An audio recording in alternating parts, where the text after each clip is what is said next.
couple of weeks ago, I curated a small exhibition in commemoration of KITLV's 175 years jubilee.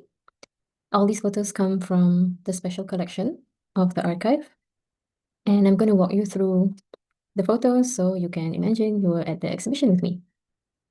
The first photo is of a pegadungan ceremony, and the caption is mother and a 9-day-old newborn, together with a dukun, so the old lady on the right, waiting for the pegadungan ritual, also known as the cukur rambut or hair snipping ritual, in Anya door. You can see in this picture the baby is wrapped in cloths and has an embroidered veil. The caption says that it's a gold embroidered veil. You can see that the little baby is also wearing makeup. Her little face is whitened with chalk, and her eyebrows have also been touched up in black. And this ritual happens across the Malay world, and it marks the baby's first haircut. Usually for girls, they just cut a lot of the hair, not everything.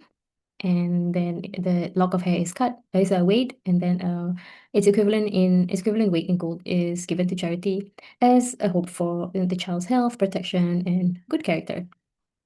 And it symbolizes, welcoming the child into the wider social and spiritual world of the community. This is the same ritual, I guess early in the morning before the baby was made up. And here I want to bring your attention to the cradle that she is lying in. So this cradle, known as a sarung, buai sarung, or a sarung cradle, is made by simply tying the cloth between two ropes, which are hung from the ceiling. And this forms a soft sling and a gentle curve that can support the baby's body. And what parents do is that they will rock or bounce the cradle, and this helps the baby to sleep or just calm down. And both images come from this document called a Dah book, or something like a travel diary. They went on a holiday to Anya Kidul as a guest by the archaeological digging of this person named Bob van Heekeren. When I think about like how people in the Malay world welcome guests, especially Westerners or foreigners, we are happy to invite them to anything that we are celebrating, like a wedding. I guess in this case, celebrating a baby, any baby, and these Dutch guests were allowed to sit there and witness whatever happened. The next photo is, the caption is "Woman with Child in the Dutch East Indies."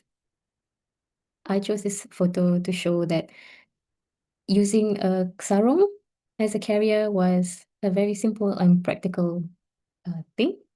The mother of the caregiver can easily adjust the sarong according to her body shape, and at the same time, the baby feels close and secure.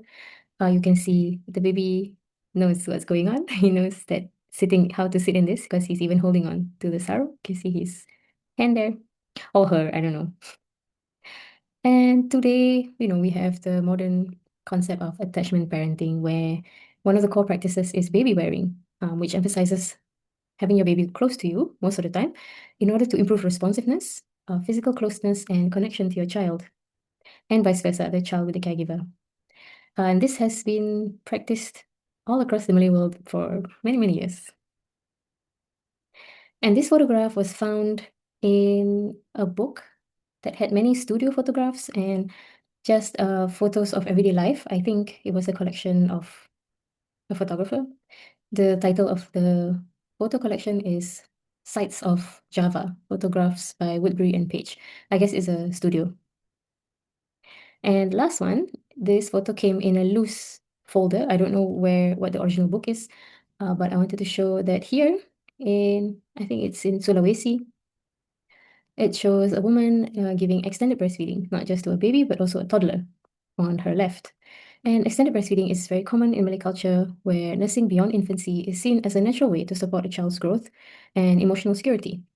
And this woman is just sitting on the floor with no special nursing aids, no special clothing, and feeding both children in a casual manner. You can see there are other people around her, other women and children, and it's just an everyday practice, nothing to be embarrassed about.